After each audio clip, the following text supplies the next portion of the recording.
네, 두 번째 코너, 이 코너 시작하겠습니다. 주제부터 알려주세요. 주제 알려드리겠습니다. 두구두구두구두구. 대선 뒤 집값은. 어쩌면 가장 설레는 지금 키워드가 아닐까 싶기도 한데 먼저 소개를 좀 드릴게요. 김인만 부동산 경제연구소장 모셨습니다. 안녕하세요. 안녕하세요. 항상 화면으로만 뵙다가 보니까 네. 연예인 같으시네요. 아 진짜요? 네, 감사합니다. 오늘 또 재밌는 이야기 부탁드릴게요. 부동산계 네. 임영웅입니다. 그냥 하는 팬층을 좀 겨냥하신 거 아닌가요? 악성 댓글이 많이 달려요. 알겠습니다. 자, 그러면 오늘 부동산 주제를 잡았는데 대선이 사실 코앞으로 다가왔어요. 저희가 밤 10시에 이제 올리니까 사실 진짜 며칠 안 남은 건데 이제 지금은 뭘 하려면 사실 지금 상황을 좀 짚어봐야 하잖아요. 근데 그렇습니다. 지금의 서울의 부동산 상황이 어떤지를 좀 객관적으로 분석해 주세요. 서울만. 네, 일단은 서울만. 서울만. 네, 서울하고 뭐 다른 지역도 같이 하면 좋죠. 전국을 보게 되면 제로입니다. 네, 그냥 보합. 제로. 오르지도 않고 보합. 내리지도 않는데 통계입니다. 네네. 우리가 학교 다닐 때 우리가 통계의 함정에 빠지면 안 되는데요. 학교 다닐 때 반평균이 보통 한 75점에서 80점 정도 네. 나옵니다. 엄마 나 반평균 들어왔어. 칭찬을 받을까요? 야단을 받을까요? 혼나지 않나요? 60점 맞는 학생 네. 같으면 칭찬을 받을 수도 있고 그쵸. 95점 100점이면 야단을 맞을 수도 있는데 이게 네. 평균의 함정이거든요. 그래서 전국 평균은 0%. 네. 서울은 전혀 다르죠. 서울은 상승입니다. 상승. 0.16%. 한국 서울만? 부동산원 통계를 보게 네. 되면 서울만 반짝반짝하고요. 경기, 인천 마이너스입니다. 네. 전국 마이너스입니다. 세종시가 네. 그나마 지방에서는 상승인데 상승률이 둔화됐습니다. 0.3%에서 0.1%. 유일하게 따끈따끈하게 상승 지역이 서울인데 네. 서울 안에서도 좀 깊이 들어가 보면 또 너무 다 온도 차이가, 다르잖아요. 네. 온도 차이가 있는데 서울에서 뜨거운 지역, 네. 요즘 날씨가 좀 덥더라고요. 그래서 서울에서 네. 더운 지역을 찾는다면 우리가 소위 한강벨트라고 이제 요즘 그렇죠. 명칭을 붙이는데 네. 강남 3구, 용산구는 이제 우리가 익히 알고 있습니다. 토지거래 허가구역 확대 지정이 됐음에도 불구하고 그렇죠. 현장에 가보면 네. 매물이 없습니다.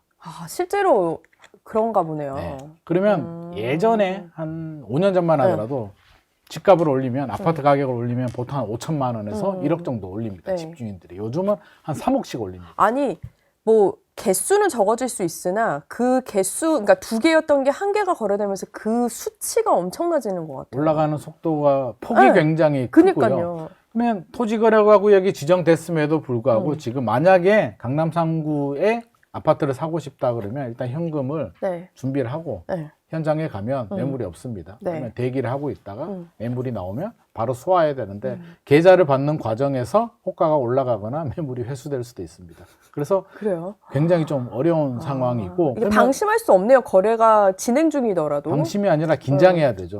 내가 오늘 살 수 있을까? 그 정도구나. 라는 상황이고 네. 주변 지역들 한강벨트 중에 이제 마포, 네. 성동, 성동. 강동, 네. 동작구도 신고가 나옵니다. 그러니까요. 최근에 동작구에 흑석 7구역을 재건축한 아크로 리버하임이라는 아파트가 있거든요. 네. 아파트는 좋습니다. 흑석동의 랜드마크인데 한강뷰도 나오고 그쵸. 역세권에 역세권에. 좋은데 좋죠. 전용 8사가 31억 2천만 원에 거래가 저 그 기사 보고 다시 봤잖아요. 진짜 숫자를 더라고요. 잘못 쓴 저도 아닌 줄 줄 알고. 알았습니다. 강남 3구, 용산구가 아닌데 30억 넘은 아파트는 처음 봤습니다. 그럼 이게 어떤 문제가 생기냐면 네. 상급지 있잖아요. 네. 강남 3구, 용산구 형님들이 보면 네. 동생이 저 아래 동생이 30억이랍니다. 야, 우리 분발 좀 해야겠다. 분발하자. 우리 이 정도는 우리가 올린 것도 아니네? 라는 생각이 들고 동급 마포나 성동이나 강동은 그쵸.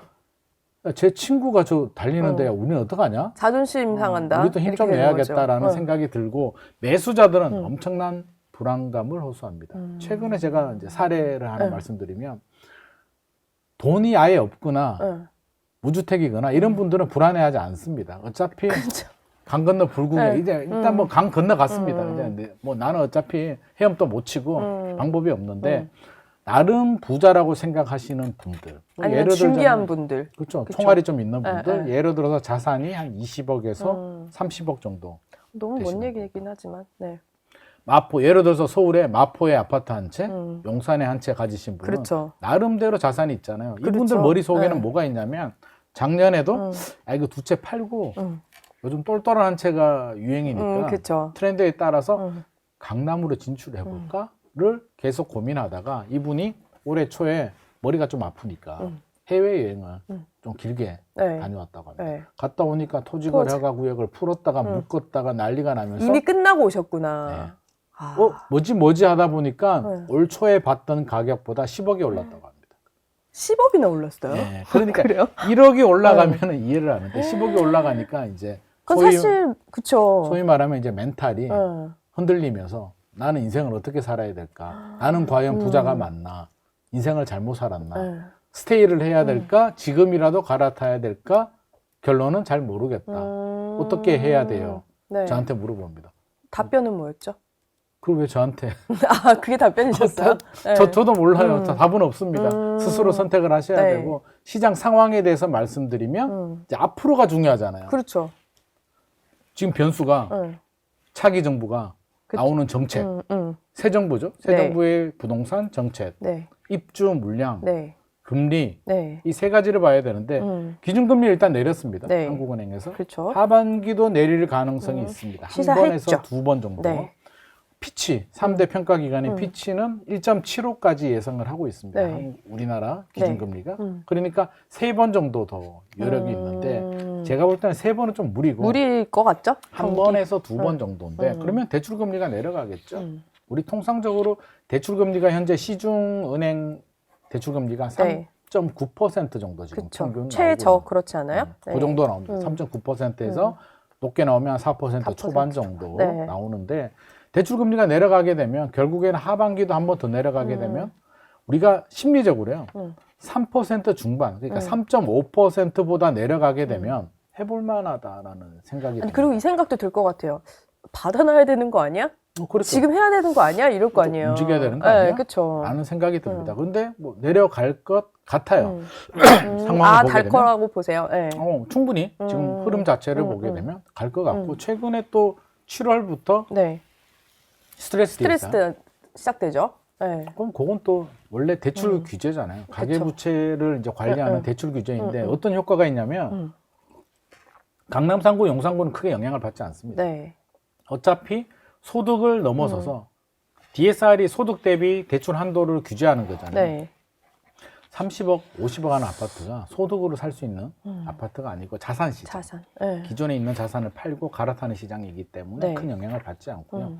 서울 내 외곽 지역, 노도강이나 금강구, 경기, 인천 같은 경우는 대출이 중요하잖아요. 그렇죠. 그러면 7월부터 대출 한도가 줄어듭니다. 어떻게 해야 될까요? 미리 받아야 되는 거 아니에요? 6월에 미리 움직입니다. 그러니까 지금 벌써 어제 금리 내리고서는 문의 전화가 많다고 하더라고요. 난리가 났습니다. 네. 그럼 지방은요? 정부가 지방을 살리기 위해서 서울 수도권은 스트레스 금리를 1.5%, 1.2에서 1.5로 올렸고 지방은 야 올해 말까지는 봐줄게. 그래. 0.75로 기회를 했죠. 네. 했는데 지방에서는 어떤 생각을 가지냐면 저는 학교 다닐 때 이제 맞고 자랐습니다. 선생님들이 때립니다. 그래서 집에 가서 맞았다 그러면 엄마한테 또 맞습니다. 너가 뭘 잘못했냐. 두 번은 맞는데 체벌이 있는데 서울은 말썽을 적이니까 말썽이 생기니까 두 대 때릴 건 이제 세 대를 때립니다. 근데 지방은 집값이 안 오르고 미분양이 많으니까 두 대 그대로 때릴게. 그렇죠. 지방에서는 우리는 집값도 안 오르는데 왜 때리는 거예요? 차라리 우리는 사탕을 줘야 되는 거 아닙니까? 근데 두 대 때는 0.75도 부담스럽다는 겁니다. 그럼 지방에는 정부는 혜택을 줬다고 생각하는데 영향을 주지 않았습니다. 생각처럼 정부의 기대대로 스트레스 DSR이 가계부채가 그러면 줄어드느냐? 가계부채는 그렇지도 않지 않을까요? 늘어납니다. 그러니까요. 오히려 당겨서 계약을 하게 되고요. 입주 물량들이 올해 또 나오거든요. 내년부터 이제 많이 줄어드는데 신규 아파트 입주 물량 나오면 잔금은 무슨 돈으로 하나요?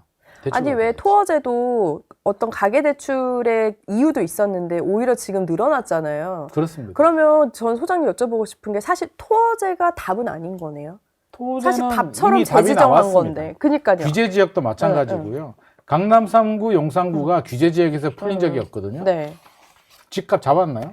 못 잡았잖아요. 계속 신고가 나오죠. 그러니까 이건 사실 정답이 아닌 거고, 그리고 뭐 어떤 정책이든 그렇잖아요. 내면은 쏙쏙쏙쏙 피해서 어찌됐든 또 하나의 풍선 효과가 나오기는 하는데, 이 풍선 효과가 옛날보다 더 규모가 커졌다라는 것도 이 시장에서는 좀 눈여겨봐야 할 부분이지 않아요? 규모도 커진 대신에 이제 예전하고 좀 다르다면 풍선 효과가 예전에는 서울을 오르면 서울 외곽, 경기, 그러니까요. 인천, 응. 지방광역시, 지방중소도시까지 갔는데 지금을 보게 되면 핵심 지역들만 계속 키가 높아지고 그렇죠. 나머지 지역들은 그렇지 않습니다. 이게 결국에는 양극화 문제가 아닐까. 예전과는 좀 다르다.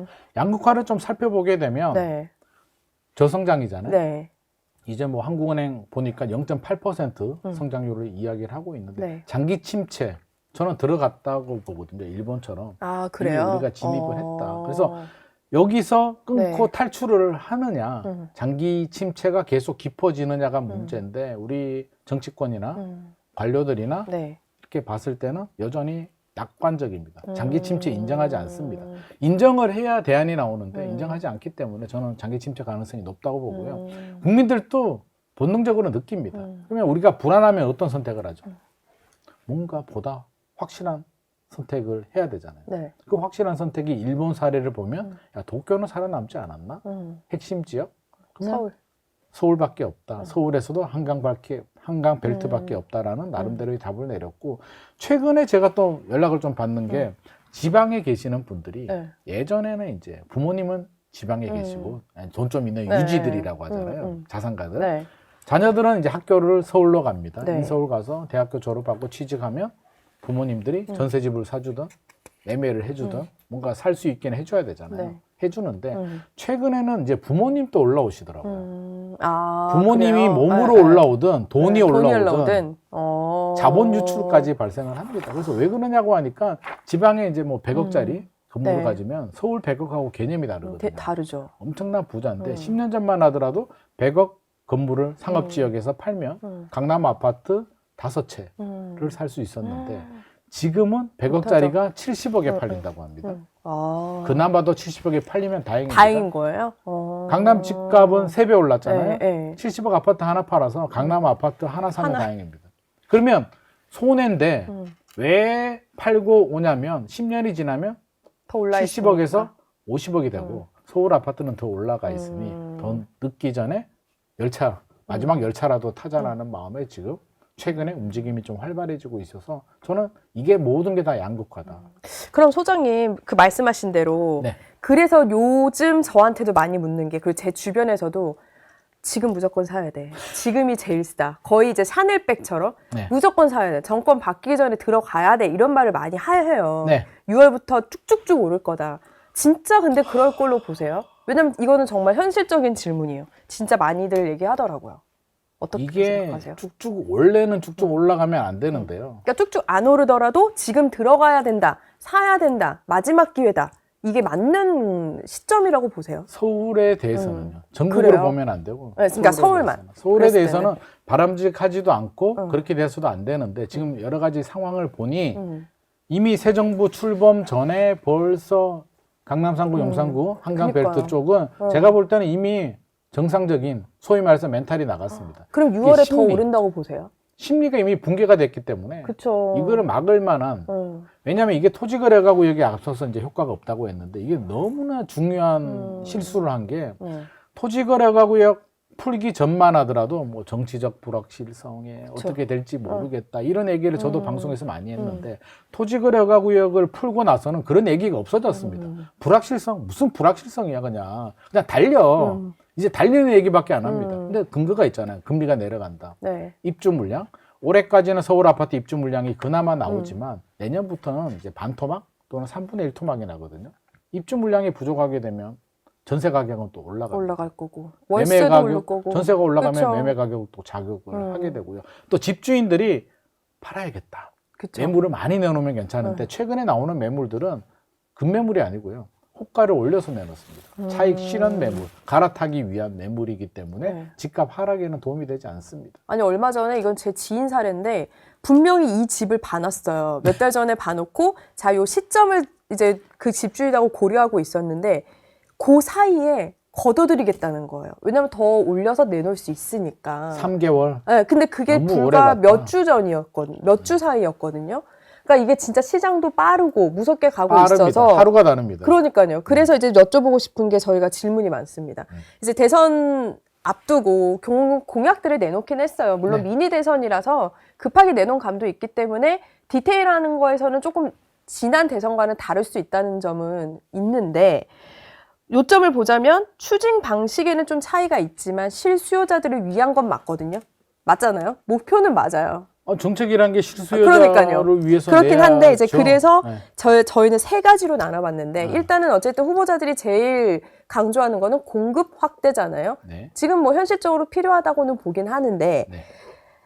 공급 확대, 뭐 공공 주도도 있고 도심 재생도 있고 해법의 차이는 많을 수 있는데 뭐 어떤 것들을 좀 내놨어요. 저는 사실 이렇게 막 많지는 않기 때문에 한번 좀 정리해 주시면 좋을 것 같아요.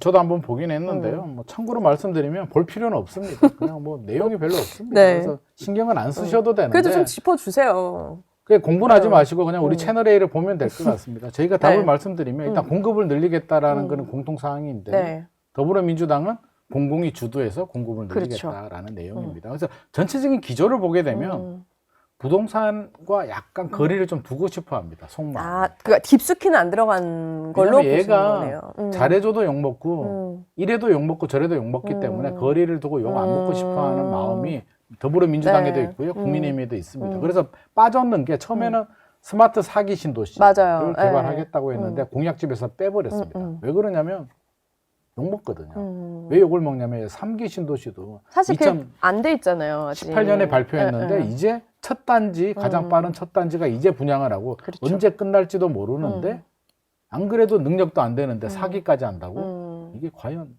돼? 그리고 만약에 하면 10년 15년 걸리거든요. 네.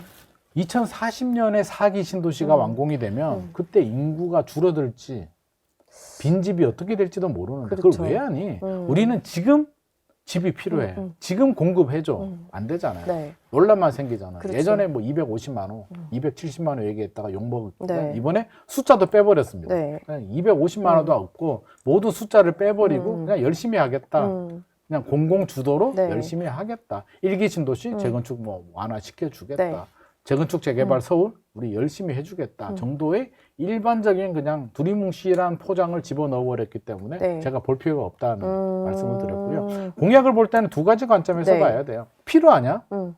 할 수 있느냐? 관점인데 4기 신도시 같은 경우는 필요가 없는 정책이고요. 네. 지금 안 나오고 네. 시간이 오래 걸리기 때문에 네. 지금 필요한 정책이라면 시장에서는 재건축 초과이익 환수. 이거 좀 문제지 않아? 이중과세, 미실현 이익에 대한 과세 논란이 있기 때문에 네. 폐지했으면 좋겠다라고 하는데 할 수 있는 국회를 잡고 있는 더불어민주당에서는 입을 꾹 닫고 있습니다. 네. 할 생각이 없습니다. 반면 국회에 칼자루가 없는 국민의힘 같은 경우는 할 수가 없는데 하겠다고 합니다. 폐지를. 네. 그러니까 할 수 없는데. 네. 그러니까 한쪽은 할 수 있는데 안 하는 거고요. 국민의힘은 할 수 없는데 하겠다고 하니까 둘 다 의미가 없습니다. 그러니까 국민의힘은 또 333 공약 나오잖아요. 네. 그렇죠. 청년주택. 3년 동안 결혼하면 3년, 첫째 놓으면 3년, 둘째 놓으면 3년, 9년 동안 뭐 혜택도 주고 그리고 1년에 매년 10만 공급. 10만 호씩 이죠. 네. 50만 원을 하겠다는데 10만 호가 얼마나 큰 물량인지 느낌이 오시나요? 사실 그동안의 정책 때 나왔던 공급량도 아직 안 됐잖아요. 네. 거기다가 경기도 안 좋고 코로나도 겹쳤기 때문에 저도 여쭤보고 싶었던 게 이제 공급은 누구나 이제 발표하는데 중요하다고 생각해요. 그리고 포함도 하는데 이 공급 양을 떠나서 저는 이 공급도 이제는 사람들이 수준도 높아졌고 이 주변 여건도 생각해야 되기 때문에 어디에 공급하냐도 저는 굉장히 중요한 잣대라고 생각이 들거든요. 네. 짓는 것도 중요하지만 네. 그리고 속도도 시간이 걸리고요. 이게 공급이 좀 다른 방향으로 좀 되어야 되는 거 아니에요? 근데 할 수 있는 게 없습니다. 그렇죠. 신도시 아니면 재건축 재개발인데 신도시는 아까 이야기한 것처럼 3기 신도시도 지금 힘들게 네. 가고 있는 상황이고 재건축 재개발을 활성화시켜야 되는데 걸림돌이 한두 개가 아닙니다. 초과이익 그쵸. 환수를 폐지하게 되면 모든 문제가 해결이 될까요? 그렇지는 않은 것 되잖아요. 같아요. 세 가지 문제가 있는데 이제 사업성인데 뭐 조합 내부의 네, 갈등, 두 번째는 지자체, 서울시와 그렇죠. 조합 간의 갈등, 세 번째는 시공사와의 갈등인데 모두 다 그냥 한 몸통입니다. 그러니까 다 원하는 게 다른 거예요. 서로 입장이 다릅니다. 네. 건축비가 천정부지 올라가니까 시공사는 돈을 더 달라. 조합원들은 돈을 못 주겠다. 그리고 멈춘 데도 요즘 되게 많더라고요. 많습니다. 조합원들끼리도 싸웁니다. 또 서울시에서는 기부 체납 그냥 해주지 않잖아요. 그쵸. 최근에 논란 보면 대치동에 음마아파트 있잖아요. 네. 음마아파트에 공영 주차장을 집어넣겠다. 서울시 방침입니다. 그럼 조합원들은 우리 아파트에 갑자기 그렇죠. 웬 공영 주차장을 우리 명품 아파트를 지어야 되는데 공영이 웬 말이냐. 싫어하겠지. 반대하겠죠. 네. 그럼 진행이 안 되는 거죠. 잠실주공 5단지는 야 한강뷰를 왜 조합원 니들만 보니 임대 아파트 사시는 분들도 한강뷰 볼 수 있게 배치를 좀 해. 아, 우리도 배치할 물량이 부족한데 무슨 소리예요? 이렇게 부딪히다 보니까 진행이 안 되는 거거든요. 근데 외국도 이래요. 뭐 이렇게 물론 부동산 시장이 다르지만 외국은 재건축 재개발이라는 개념이 없습니다. 그러니까요. 이게 그래서 우리만 너무 유독 일어나. 이건 근데 끝이 없는 싸움이긴 하잖아요. 입장이 다르기 때문에.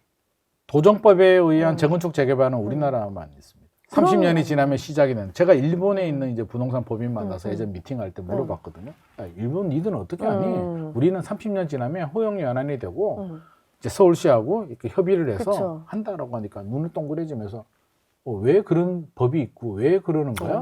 일본은 50년이 지나도 네. 기본적으로 수선해서 자체적으로 사용을 하고 개별적으로 안전에 문제안이 돼서 무너질 것 같아. 문제가 있다면 개별적으로 부수고 진행을 하지만 우리처럼 30년이 되면 네. 구역 지정하고 안전진단 받고 이렇게 진행하지는 않는다. 한국은 좀 왜 그럴까? 라고 이야기를 하더라고요. 그래서 우리만이 좋게 말하면 우리만의 문화이고 네. 나쁘게 말하면 조금만 노후화가 돼도 부수고 새 아파트를 지어야 된다라는 우리의 또 약간 잘못된 패러다임이 아닐까 싶은 생각도 듭니다. 그럼 소장님 의견을 듣고 싶은데 어쨌든 중과세 폐지하고 그렇게 하다 보면 똘똘 한 채에 대한 선호도가 이 심리가 어쨌든 시장을 만들고 있는 거긴 하잖아요. 그렇습니다. 네. 근데 그런 과세 같은 거를 좀 완화한다거나 뭐 어찌됐든 폐지한다거나 유지한 어떤 이 극단적인 선택을 하면은 괜찮아지나요? 괜찮아지면 걱정이나 하겠습니다. 그럼 어떻게 해야 되는 정책 거예요? 하나로 해결될 것 같으면 이 문제가 그렇게 복잡하지 않은데요. 제가 볼 때는 다주택자 규제 폐지도 사실은 이게 뜨거운 감자인데 지금 똘똘한 한 채 현상이 문제잖아요. 그쵸. 똘똘한 한 채의 여러 가지 요인 중에 하나가 이제 다주택자 규제는 맞습니다. 예를 들어서 집을 3채 가지고 있는 사람은 중과세 대상, 3억짜리 3채 가지고 있는 사람보다 15억짜리 하나 가지고 있는 사람이 세금을 적게 내거든요. 그렇죠. 한 채만 가지면. 그렇죠. 예전에는 주택 수에 따라서 한 채는 실소유자, 네. 2주택 이상은 다주택자 투기라는 프레임이 있었는데 최근에 한강벨트에 집 사는 사람은 다 1주택입니다. 기존에 있는 집을 팔고 네, 네. 한 채만 사는데 이 사람을 실수요로 봐야 될 것인가에 대한 논란이 있는 거고요. 다주택자 규제를 폐지하는 게 저도 맞다고 생각합니다. 네. 왜냐하면 주택 수의 공시가격에 따라서 세금을 부과하면 되는 거고요. 그 집에 대해서 5년 거주, 예를 들어서 10년 보유를 하면 실거주 맞잖아요. 네. 그럼 양도세 비과세를 2채를 가지고 있는데 5년 거주 10년 보유했어. 네. 둘 다 비과세를 저는 줘도 된다고 생각합니다. 네. 또는 아. 10년을 보유했는데 네. 전세금을 안 올렸어요. 세입자한테 10년 동안. 그분은 세입자의 주거 안정을 위해서 노력을 했잖아요. 그런 분들은 양도세 비과세를 저는 줘도 된다. 아, 어떤 왜? 모범 사례에 대한 이렇게 혜택을 주자는 그런데 지금은 거네요? 네. 1주택을 가지고 있는데 규제 지역이 아니면 2년만 지나면 비과세를 줍니다. 그러면 2년 지나고 팔고 그쵸. 또 사서 또 2년 사서. 지나면 팔고 이게 과연 실소유자인가의 생각을 그러네요. 한번 해볼 필요는 있는데 쉽지 않은 게 이게 또 프레임이잖아요. 그쵸. 만약에 폐지를 한다면 부자 감세. 야, 또 그럴 수 부자들 있죠. 세금을 또 왜 깎냐? 라는 끊임없는 정치적 논란이 있기 때문에 저는 다주택자 규제 폐지는 아마 더불어민주당에서는 못할 것 같다. 국민의힘은 못하는데 한다라고 지금 우기고 있고요. 네. 더불어민주당은 할 수 있는데 못할 것 같습니다. 그러면 아까도 이제 초반에 말씀하셨는데 그 세 가지 중에 이제 대출, 금리 그쪽 보면은 금리 내렸고 또 이제 시사를 했는데 어쨌든 대출을 묶어놓으니까 부동산 말고는 또 힘들다고 그러고 그쵸? 근데 또 풀면 부동산이 또 너무 치솟고 가계대출이 너무 많아지니까 나라는 결국에는 빚에 진짜 얹게 되는 건데 적당한 방법은 없을까요? 적당한 방법이 있었으면 지금 이 지경까지 아 오진 않았죠. 그렇겠죠. 근데 소장님의 답이 조언을 없는 것 하신다면 같습니다. 그래요. 제가 국토부 장관이 돼도 못 풀 것 같습니다. 근데 이게 이미 너무 일파만파 하고 가계부채를 돼버려가지고. 우리가 좀 쉽게 생각을 해보면은요. 1년에 올해는 한 25만 원 정도 네. 약 신규 입주 물량이 나옵니다. 뭐 많이 나올 때는 50만 원까지 나왔는데 네. 아파트 입주하게 되면 자기 돈으로 잔금 치는 사람 없잖아요. 그렇죠, 없죠. 대출받죠. 그래서 매년 예를 들어서 15만 원씩 25만 원씩 공급이 되면 가계부채는 늘어날 수밖에 없습니다. 아파트 안 지으면 공급 부족, 네. 지으면 대출. 무조건 늘어나거든요. 전세를 주더라도 전세 그러니까 대출. 따라오는 게 안 변하면은 변할 그래서 수가 없는 것 같아요. 가계부채의 목적이 가계부채 총액의 증가의 목표를 둘 게 아니라 제가 볼 때는 연체율. 사실은 가장 안전한 대출이 아파트 담보대출입니다. 네. 왜? 대출 안 갚으면 경매 넘기잖아요. 그렇죠. 아파트 그 담보가치 보통 대출 50% 정도 나오는데 네. 경매 넘기면 채권 회수가 다 가능하거든요. 안전한 대출이 담보대출입니다. 그래서 그렇게 바라본다면 차라리 총액을 관리할 것이 아니라 네. 총액도 뭐 노력은 해야 되겠으나 연체율. 지금 DSR, 스트레스 DSR 3단계 하잖아요. 어떻게 네. 되냐면 한도가 줄잖아요. 2천만 원 한도가 줄어들게 되면 예를 들어서 뭐 노도관 같은 경우에 2천만 원 너무나 소중한데 나는 꼭 대출을 받아야 되는데 안 나와요. 그럼 어떤 방법을 할까요? 신용대출 하겠죠. 신용대출 받거나 사금융에 받거나 그럼 일은 더 커지는 거죠. 일이 더 커지잖아요. 그러니까 이게 역설적인 그냥 총량 규제를 해서 저는 해결될 문제 아니다. 총량 규제를 해서 줄이고 싶으면 아파트 안 지으면 됩니다. 전세 대출 막고 주택으로, 빌라로. 빌라도 하지 말고 대출 모든 걸 중단하면 되는데 그거는 말이 안 되기 그렇죠. 때문에 네. 저는 목표 설정 자체가 틀렸다. 가장 안전한 아파트 담보대출을 가지고 총량이 많다고 말할 것이 아니라 그냥 위험한 대출을 줄이는 것이 오히려 맞지 않나. 차라리 PF 네. 지금 막 부시가 되고 네. 논란이 되고 네. 있는데 PF 문제 해결하려면 미분양 문제 해결해야 되거든요. 공약 내용을 제가 찾아봤는데 지방 미분양을 해소하기 위한 공약은 또 없더라고요. 네. 해야 되는데 이거는 정책으로 해결할 수 있거든요. 그렇죠. 그러니까 그거는 해야 될 걸 그렇죠. 또 안 하더라고요. 그래서 야 이거 직무유기 아닌가? 네. 왜 해야 될 걸 안 하지? 지방 미분양 또 여전히 정부는 소극적입니다. 중과세 적용하지 않을게라고 하는데 지방 미분양이 왜 소진이 안 될까요? 안 올라갈 것 같으니까 미분양도 많고 그렇죠. 입주물량 우리 마음은 똑같잖아요. 올라가는 집을 사고 싶지 그건 똑같죠. 안 올라가는 집은 그냥 전세 들어가면 됩니다. 왜 세금 내고 집을 삽니까? 그러니까 지방 같은 네. 경우는 올라갈 가능성이 없고 구매 욕구가 낮은데 미분양이 많다라고 한다면 욕구가 생겨야죠. 그러면 중과세가 아니라 사탕을 줘야죠. 야, 5년간 양도세 면제를 줄게. 그럼요. 1년 내 미분양을 사면 취득세도 면제해 줄게. DSR 3단계? 3단계가 아니라 DSR 그냥 빼줄게. 라고 해도 사? 그래도 알아? 고민하죠. 계산기를 두드리는데 지금은 야, 중과세 빼줄게. 기본 세율만 내. 안 오르는 집을 나는 세금 그렇지. 안 내도 사기 싫어. 라고 하니까 저는 발상의 전환이 좀 필요하다. 너무 소극적이다. 정부가. 소장님, 라는 생각이 제가 물어보고 싶은 게 너무 많은데 시간상 이제 마지막 질문인데 더 여쭤보고 싶은데 네. 일단 한 번으로 여쭤볼게요. 네. 자, 이제는 대선은 다음 주예요. 네. 다음 주고 시장의 설명을 이렇게 해주셨어요. 네. 일단은 어찌됐든 어떤 정권이 들어가든 허니문 기간도 필요하고 뭐 한 4, 5개월, 6개월 그러니까 하반기까지 봤을 때 우리가 지금 시점에서 집을 산다고 생각했을 때 뭐 옮기는 거일 수도 있고요. 네. 이거는 봐라. 그리고 이런 시장의 흐름을 보고 들어가라. 이런 팁을 주실 만한 게 있으세요? 뭐 거래량이라든지. 실수요자 그렇죠. 입장에서 네. 본다면 자금이 되고 네. 내 집 마련 하겠다고 생각하신 분들이라면 서울 수도권에서는 하시는 게 맞습니다. 지금이라도. 기다려서 네. 해결될 문제가 아닙니다. 그래요. 입주 물량이 내년 되면 더 부족하고요. 결정적으로 우리 마음은 집값 떨어지면 사고 싶잖아요. 그렇죠. 근데 막상 떨어지면 살 수 있을 것 같습니까? 내가 사서 더 떨어지면 어떡하지? 네, 이 생각하잖아요. 그걸 이제 푸 현상이라는 피어 오브 오버페잉이거든요. 더 높은 가격을 지불하면 안 됩니다. 우리 두 가지 심리가 있는데 네. 높은 가격을 지불하기도 싫고 가만히 있자니 포모 현상이죠. 피어 오브 네. 미싱아웃. 나 혼자 네. 뒤떨어질 것 같고 이 두 가지 심리가 공존하기 때문에 100% 타이밍 못 잡습니다. 저도 못 잡습니다. 그래요. 2022년 말 2023년 초에 금리 올라서 집값 떨어졌잖아요. 그때 나는 왜 안 샀을까? 그러니까 내 타이밍을 잡아야 되는 거네요. 근데 불가능합니다. 떨어질 사실 때 집 그렇죠. 사는 거는 불가능하기 때문에 저는 자금이 되고 필요하신 분들은 내 집만을 해도 좋은데 원칙이 필요하죠. 뭐냐면 네. 언제 무슨 일이 생길지 모르잖아요. 미국이 그렇죠. 갑자기 금리를 올릴 수도 있고 뭐 미국이 갑자기 그렇죠. 디폴트가 될 수도 있고 중국에서 문제가 생길 수도 있고 우리가 문제 생길 수도 있다면 예상을 하는 거죠. 2022년 같은 경우 금리가 1년에 2배가 올랐습니다. 네. 멘탈이 나가고 집값이 떨어지는데 그러면 3년을 버텨야 되거든요. 네. 지금 내가 집을 살 때 계획을 하잖아요. 네. 아, 원리금 상환, 대출 얼마 받으면 몇 퍼센트에 뭐 월 200 내야겠다라고 네. 한다면 만약에 예상치 못하는 상황이 생겨서 400을 내게 되더라도 2배가 내게 되더라도 3년은 버틸 수 있는 해외여행 줄이고 그러니까 외식 좀 줄이고 나를 좀 쪼여야 되긴 하네요. 최악의 경우가 발생했을 때 3년은 버틸 수 있는 여력. 대비를 해야. 근데 나는 절대 못 뱉어. 이게 맥스예요. 여기서 대출한도 더 대출 금리 올라가면 나는 안 돼라고 하시는 분들은 잘못된 계획입니다. 왜냐하면 금매로 팔아야 되거든요. 팔고 나면 또 올라요.